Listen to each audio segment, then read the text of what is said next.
I've been meaning to jump on and do a live stream all this week, but I just found a few moments this Sunday morning before things get too hectic in my house, just to jump on and share a few things that have come in this week. Now, as you will know if you follow me, I am one of the many thousands, millions of people probably by now, questioning what is unfolding and kind of viewing what's happening in our world with shock and horror and like, how on earth can this be going on?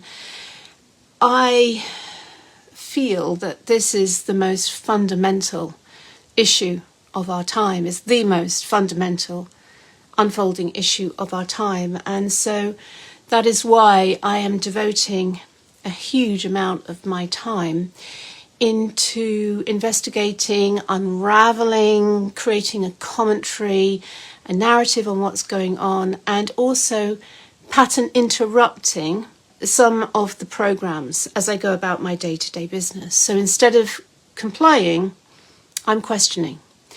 Now, when this all broke back in March, I think we were all very compliant, and certainly I obeyed the lockdown, and even when masks were introduced, I never wore masks, but I did put I normally wear a scarf, and I sort of put the scarf over my face just to show respect and be compliant. But then I realized that in being compliant, I was actually being complicit with what was going on, with what is going on. So in being compliant, I am complicit.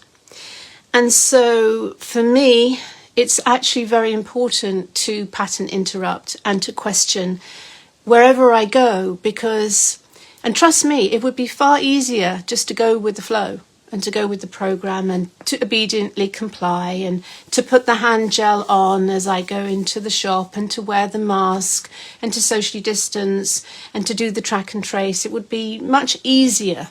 It would be much easier just to completely comply. But actually, I feel it's really important to say no and to question and to challenge and to pattern interrupt.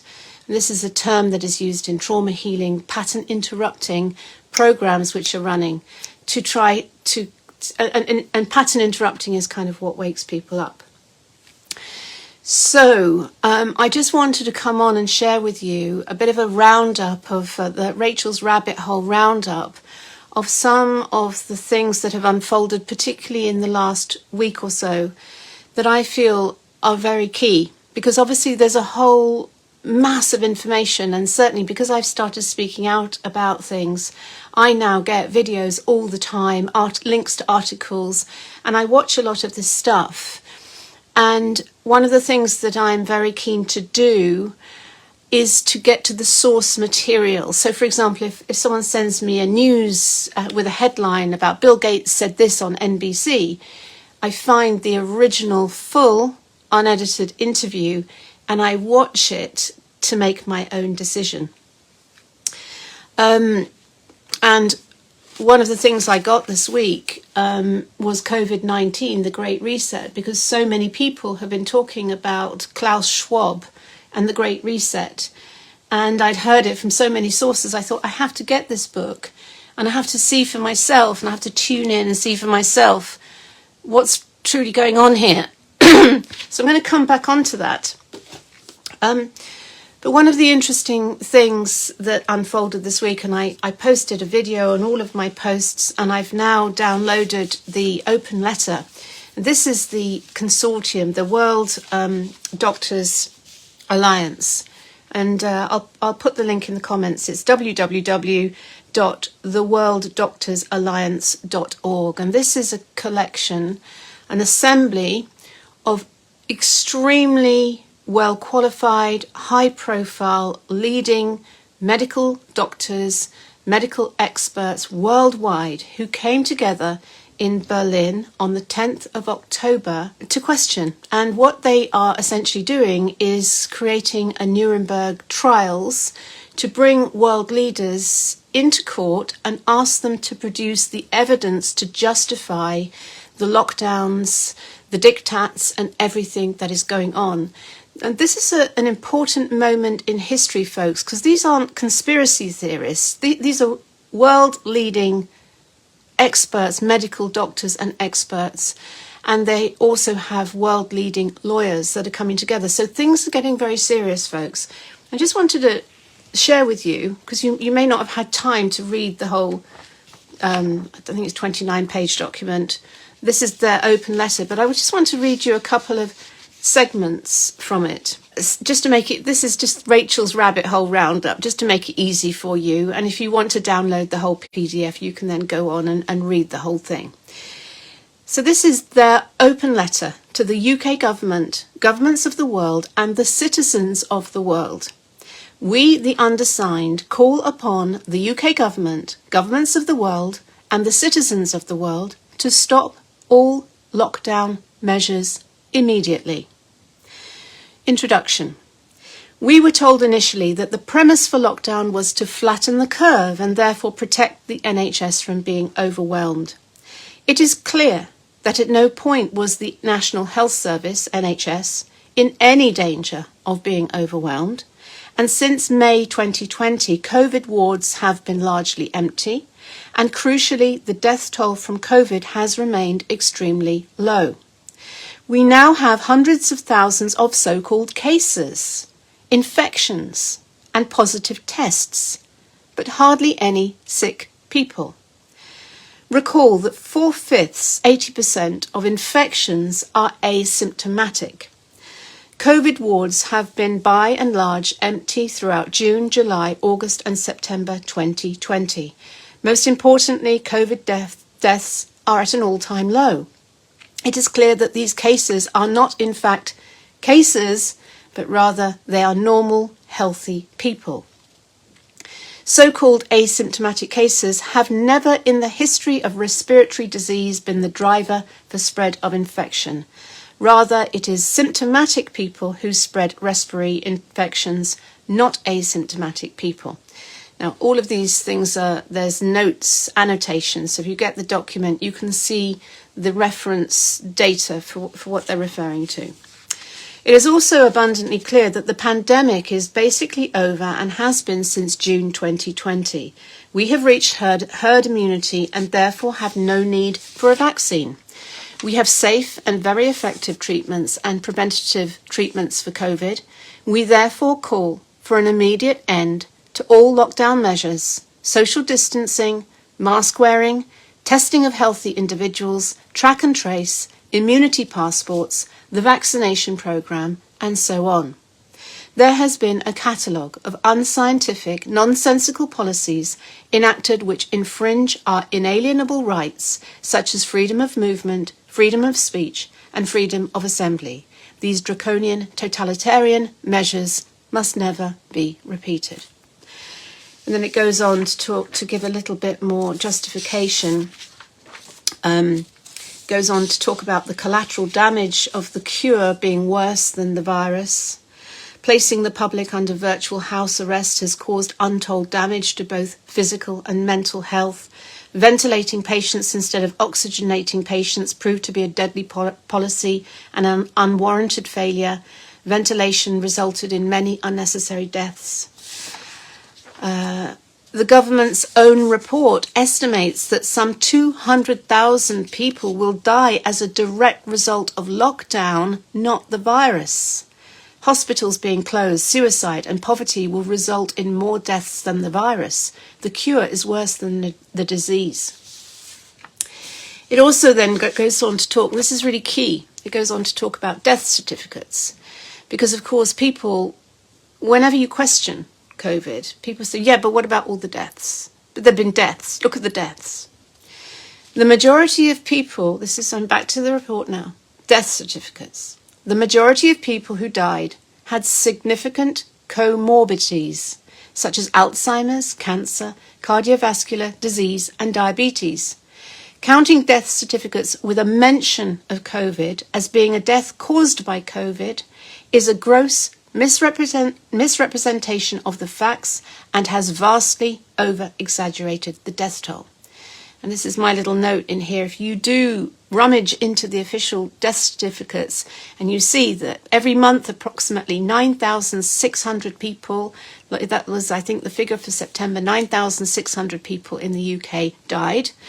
And of that total, there was something like 200 people were listed as died of COVID. And the annotation for that is where COVID was mentioned on the death certificate. Mentioned, not the cause of death. COVID was mentioned. So we're talking about 200 people dying out of 9,600 people dying. A minimal amount. Okay, so back to this. The rules for the signing of death certificates have been changed solely for COVID by the Coronavirus 2020 Act. Doctors do not even need to have physically seen the patient in order to sign death certificates. The Act has removed the need for a confirmatory medical certificate for cremations. Autopsies have virtually been banned, now no doubt leading to misdiagnosis of the true cause of deaths, and also reducing our understanding of the disease itself. Worse still, care home staff, who largely have no medical training, are able to give a statement as to the cause of death. COVID was put on death certificates merely on the suspicion of people having COVID. This may well be unlawful, since it is a crime to falsify death certificates. People who die within 28 days of a positive PCR test are deemed to have died from COVID, even if they die in a car crash or from a heart attack, clearly overinflating the death toll. So this is, as I say, it's a 29-page document put together by a consortium of medical professionals. I urge you to go on to the worlddoctorsalliance.org, download it for yourself, have a read, make your own mind up. But I'm very gratified that we now have not just conspiracy theories, we have really experienced heavyweight medical experts and professionals who have true gravitas, who are not only questioning, they are taking material realm action, to take legal action to bring the world leaders to account for the statistics and the propaganda which is being used as a justification for all of these measures. Now, the next thing I want to come on to, so the next thing about that, just to quickly mention, one of the things that also gratified me this week was to see the reports of the gym owners in Liverpool who have stood up to the Liverpool lockdown, which basically was a diktat, which was that all gyms should close. And so Liverpool gym owners are saying, no, this isn't for money reasons. We have a service which is vital and crucial for the physical well-being and the mental well-being of our members, and we refuse to close down.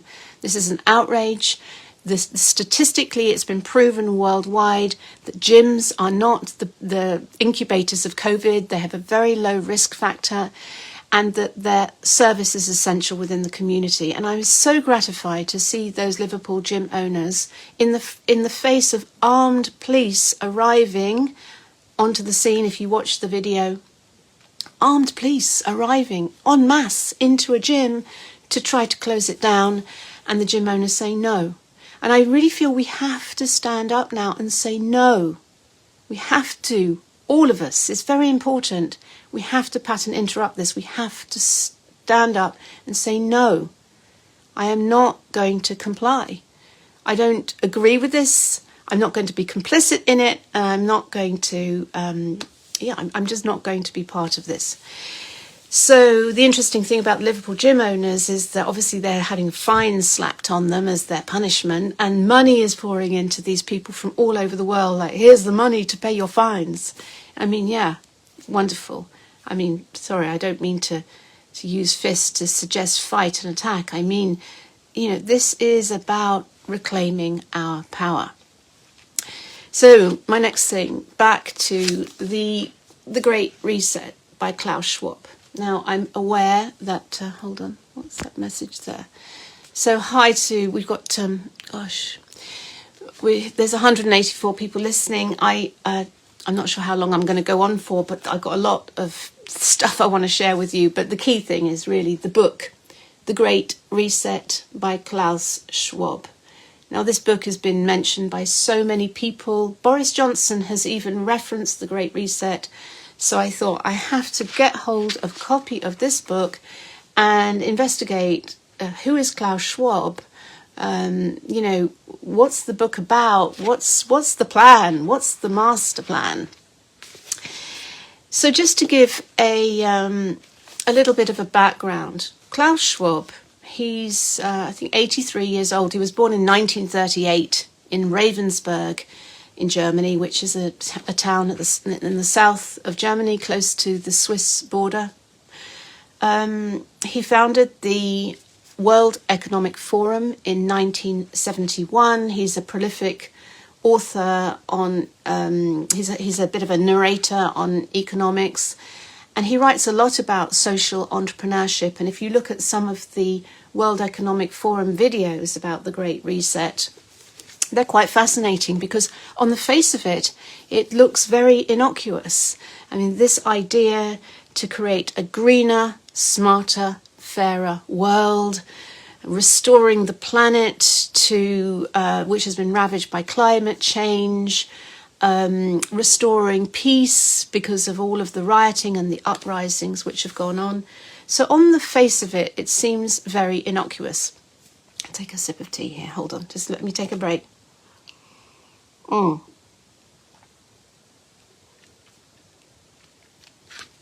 So on the face of it, the Great Reset, yeah, great idea. Okay, how are we going to do that then, Klaus? Let's have a look at your book and see how we're going to do it. So, of course, with these books, you start, well, I don't know about you, but I tend to just have a little browse through and a flick through and a dart about to see what's going on and to dip in and to dip out. So it might be interesting to read you, just to make it simple, just to read you a couple of paragraphs from the conclusion. Okay, so this book, just bear in mind, this book was published in July 2020. Wikipedia says 9th of July, some say 16th of July, so it's published in early July.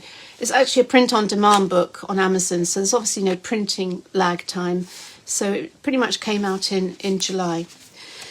And I'll come on to the timing of this as well, because it's interesting. So I'm reading from the conclusion. In June 2020, barely 6 months since the pandemic started, the world is in a different place. Within this short time frame, COVID-19 has both triggered momentous changes and magnified the fault lines that already beset our economies and societies.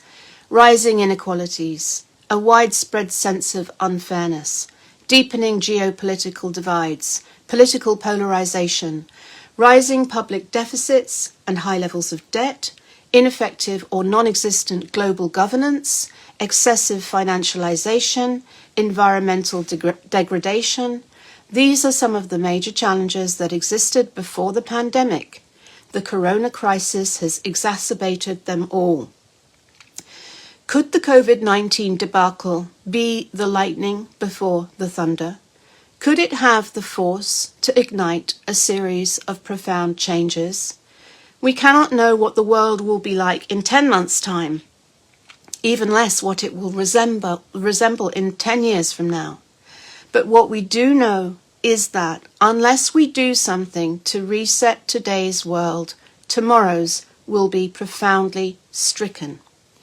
In Gabriel Garcia Marquez's Chronicle of a Death Foretold, I assume that's a book, an entire village foresees a looming catastrophe, and yet none of the villagers seem able or willing to act to prevent it until it's too late. We do not want to be that village. To avoid such a fate, without delay, we need to set in motion the Great Reset. This is not a nice to have, but an absolute necessity. Failing to address and fix the deep-rooted ills in our societies and economies could heighten the risk that, as throughout history, ultimately a reset will be imposed by violent shocks like conflicts and even revolutions. It is incumbent upon us to take the bull by the horns. The pandemic gives us this chance. It represents a rare but narrow window of opportunity to reflect, reimagine, and reset our world. I'll keep going because this is important. The deep crisis provoked by the pandemic has given us plenty of opportunities to reflect on how our economies and societies work and the ways in which they don't. The verdict seems clear. We need to change. We should change, but can we? Will we learn from the mistakes we made in the past? Will the pandemic open the door to a better future?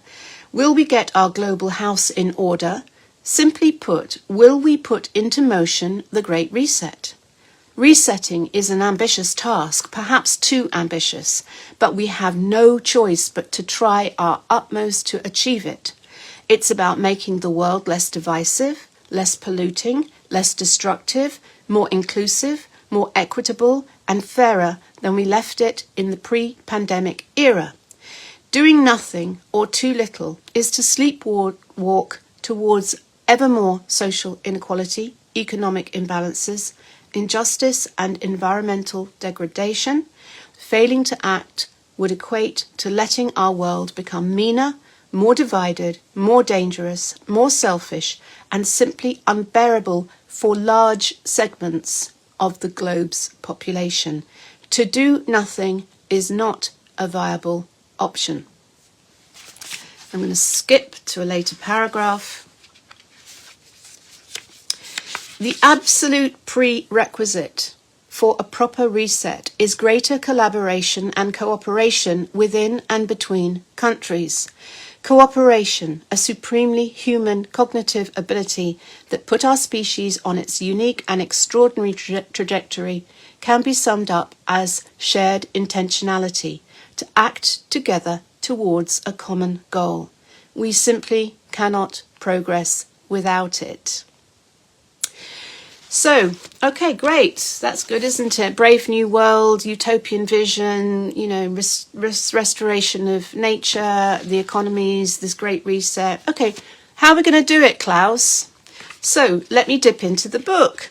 Let's try and find the strategic master plan. Let's try and find how he's proposing that the governments of the world do it. Now, I just want to just check in here to the contents list, just to show you how expansive this reset. It covers everything from economics, the economics of COVID-19, uncertainty, the economic fallacy of sacrificing a few lives to save growth, economic growth, employment, what future growth looks like, fiscal and monetary policies, the fate of the US dollar, societal reset, inequalities, social unrest, the return of big government, social contracts, geopolitical resets, the growing rivalry between China and the US, environmental reset, nature and zoonotic diseases, air pollution, pandemic risks, carbon emissions, technological resets, accelerating the digital transformation, contact tracing, the risk of dystopia, micro trends, industry resets, redefining our humanness, mental health and well-being, changing priorities, nature and well-being. I mean, it's extensive and it covers every aspect of life on this planet. So this is a pretty heavyweight, detailed book, folks. So, okay, let me just dip into these chapters and let me just start trying to assimilate what's the master plan.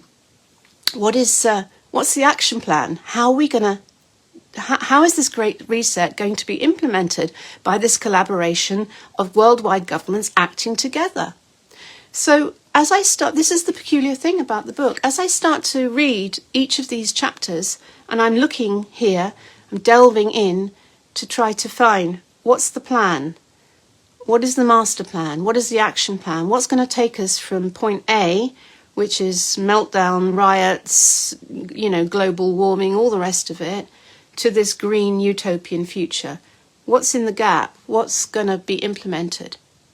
And the interesting thing, that every chapter in this book reads like a SWOT analysis. If you've ever read a business plan, and I'm obviously, my background is business and entrepreneurship. I've read thousands of business plans in my time, way back from my training in accountancy, all the way through my life now to as a business mentor.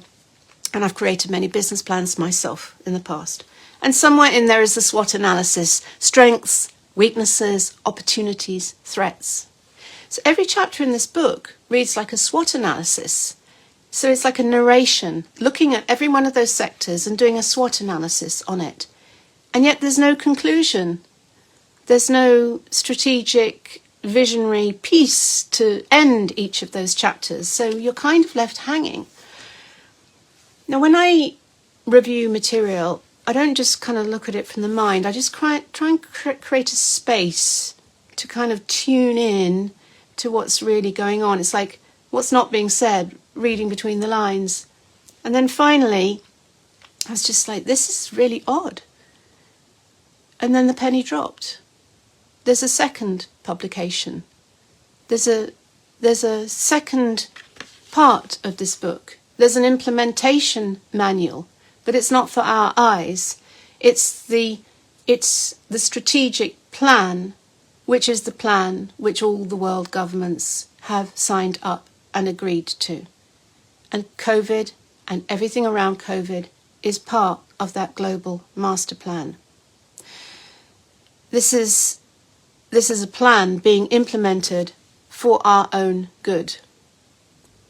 Because we can't manage ourselves, so the governments have got to act together to take control of the situation, to implement and bulldoze through this great reset. So there's a second half of this book. This is my hunch, this is my intuition. There's an implementation manual, but it's not for our eyes. This is for the eyes of the world governments, and this is what they have signed up to, and this is what everything is unfolding, is part of this implementation. This is the medicine which is going to be for our own good. Tough medicine, but for your own good. Now, on that subject, and I just want to there's another peculiar thing about this. Let me just touch on that. The other peculiar thing is in the acknowledgements. So when you look at the acknowledgements, basically he thanks all the people who helped him put this together. Obviously he's got a co-author. He wants to thank the editor. He wants to thank all of the people, the many colleagues who advised on, read, reviewed, formatted, designed, published, promoted the book.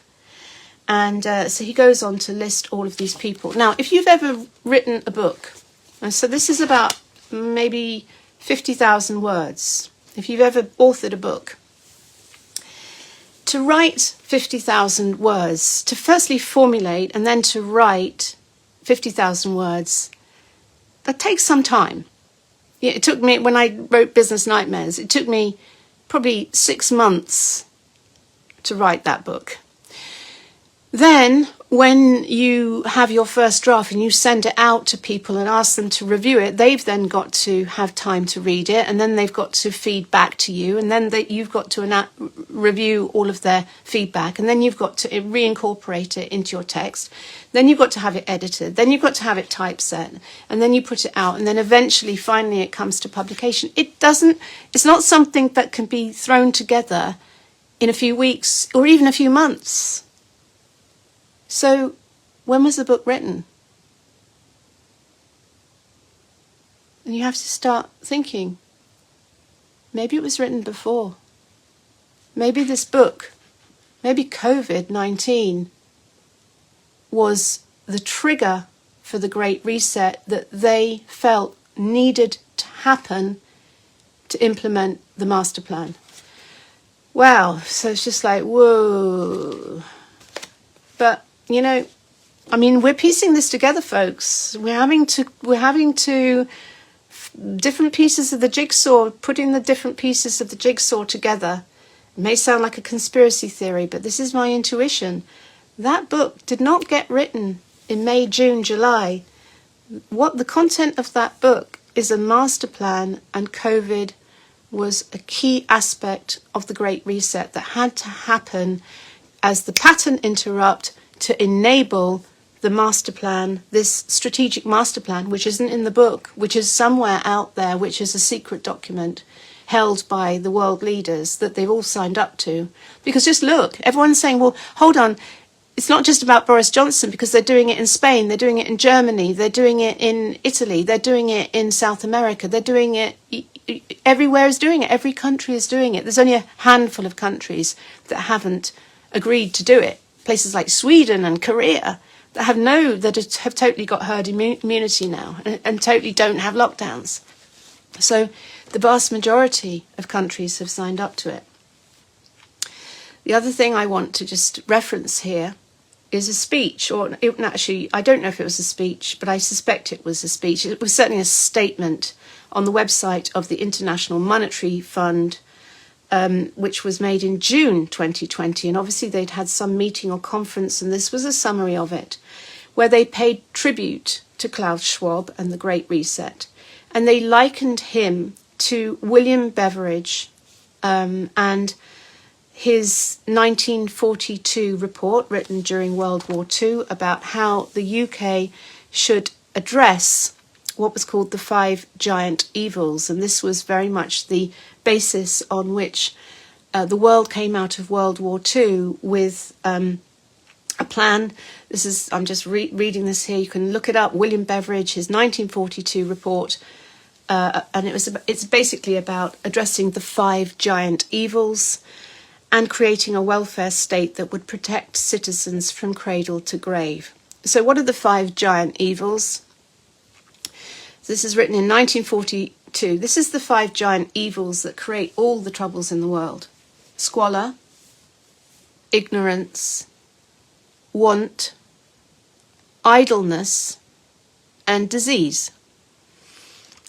So any solution for a global reset is going to want to address squalor, it's going to want to address ignorance, address want, it's going to address idleness, and it's going to address disease. So, So the final piece of this jigsaw that I just want to highlight, and then I'm going to go off and get busy with my Sunday and family things. The final thing that I just want to throw into the mix here is, and I'm always tuning into the person, Klaus Schwab, what's driving him? So he's 83 years old. He's had this prolific life. As a world-leading economist, he created the World Economic Forum in 1971. So this book really, you would imagine, it's kind of probably his last great legacy to the world, to kind of go down in history as the William Beveridge of the 21st century, which is how he's being kind of lauded by the system. So this is his sort of magnum opus, one would imagine. It's not the only book he's written by any means, but maybe this is the magnum opus by which he hopes to be remembered by. So let's just tune in to Klaus Schwab, born in 1938 in Ravensburg in Germany. Just as Hitler is coming to power, war is brewing. Now, if you know anything about childhood developmental trauma, it's very interesting to watch some of the interviews with Dr. Gabor Mate, who is the world's leading expert on trauma. He describes his childhood in Hungary as the World War was unfolding, and the terror of his mother and how it impacted his entire life because of the childhood developmental trauma that he experienced that led to addiction in his own life. And it actually led him to become a doctor specializing in addiction and trauma because of the childhood developmental trauma that he experienced. So even when we're babies in the womb, in our mother's womb, and our mother's feeling terror and fear about what's unfolding, about uncertainty, as a baby, as a child, growing up, before you even understand what's going on, you feel the fear. So these things have a massive impact on your life, childhood developmental trauma. And one, I'm going to refer to it again because it's such an important, powerful book. Alice Miller wrote a seminal book about childhood developmental trauma called For Your Own Good. The Roots of Violence in Child Rearing, for your own good. And she very specifically looks at German parenting and German education as the sort of benchmark for European parenting and the education system, which is all about command and control and creating compliance among children so they're easy to manage and to train. And that's why it's called For Your Own Good, because that is the phrase that is used by parents. It's like, come on, darlings, I need to take you to the doctor and it won't hurt. You're going to have your vaccination. It's not going to hurt very much, but the nice doctor's going to protect you from all sorts of horrible bugs if you have this vaccination. So, you'll know as a parent, sometimes eat your greens, it's for your own good. It's a line often used. So the chilling thing about Klaus Schwab, For Your Own Good, it's like, this is going to hurt, but it's for your own good. What we're going to do is not going to be pleasant for anyone. People aren't going to like it, but we have the master plan. We have the vision. Daddy knows best. Mummy knows best. Now, I could also at this point, at the risk of losing my audience, but I kind of assume that if you're one of my followers and you're still listening at this point, at the risk of losing you, I also had a quick look at Klaus Schwab's Astrology Chart. If you know anything about astrology, Saturn conjunct Sun in Aries, Venus in Aries, Mercury in Aries,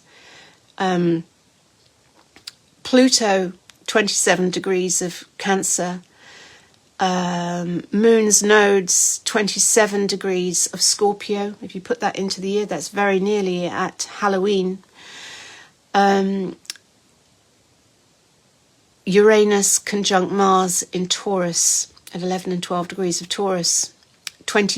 Moon, 22 degrees of Pisces, opposite Neptune at 19 degrees of Virgo.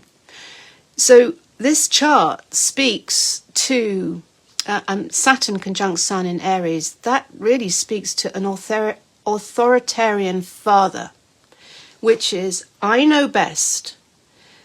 This is what is for your own good. This is what we need to do. It might be painful. You're not going to like it, but we need to do it. It's going to be tough medicine, but we need to do it because it's for your own good. So going back to the Great Reset, going back to that conclusion, all the countries of the world have to act together and we have to act now. There is no alternative. This is what's going on, folks. There is a master plan which is behind this narrative. There is a master plan which is being bulldozed through by every country, by every leader who has signed up to this Klaus Schwab World Economic Forum vision of the future as the only way to save us and the humans on the planet. So I leave you to get your own copy of COVID-19, The Great Reset. I leave you to read the chapters about the digital economy, the advances in medicine and digital technology that are required in our future world. This is chilling, folks, but my senses, having tuned into this, yeah, I mean, we all know that there's all sorts of conspiracy theories about Agenda 21 and what's going to happen by 2030. So I'm just going to leave you with this. I'm just going to leave you with the feeling in my body, and it is a feeling in my stomach of dread, because to pattern interrupt this juggernaut, this is going to take a lot of people, not every single person on the planet, but this is now going to take an immediate joining together of a critical mass of people strongly and quickly standing up and pattern interrupting this and saying no, and not allowing this to be bulldozed through, because that is what's happening. This is a juggernaut. It's being bulldozed through. Most people aren't questioning. The small British businesses of this country are being turned into a sort of Gestapo-like implementation army to make you comply. And if you don't comply, you either get shamed or blamed or punished in some way or fined in some way. We have to stand up to this, folks. I just so feel this in my stomach. We have to make a stand that, yes, wouldn't that be wonderful? This vision of this utopian vision of a new world. But we're not going to get there through command and control, people. We're going to get there through healing. We're going to get there through healing, and we're going to get there through liberation, and we're going to get there through the heart, not through the vision of an 83-year-old guy who was raised in Nazi Germany. And I'm not saying he's a Nazi. I'm saying that the style of parenting and upbringing and education of that era was that command and control is the way to do things for people's own good. So I just want to leave you with that thought. Have a wonderful Sunday. I urge you to research these things for yourself, to wake up, to clue yourself in as much as you possibly can, and to really to piece together for yourself what is unfolding. And even if I can only just pattern interrupt a few people, if each of us did that and started to question and not be complicit, question, because compliance is being complicit. We have to pattern interrupt, we have to question, even if we risk being threatened, even if we risk being fined, even if we risk being shamed and abused. I mean, I've been, once again yesterday, I was horrifically treated and abused for questioning. But I'm still going to do it. I just can't go along just for a quiet life. This is too important, folks. And not just for me. This is for my children and my grandchildren. I have 5 sons. You know, this is for our future generations. The world that is being planned for us is not one which I wish to live in, and it's not one that I wish my children to live in either. A world of command, control, where all heart and soul has gone. And we have to stand up, people. We have to stand up. Sending you lots of love. Bye for now.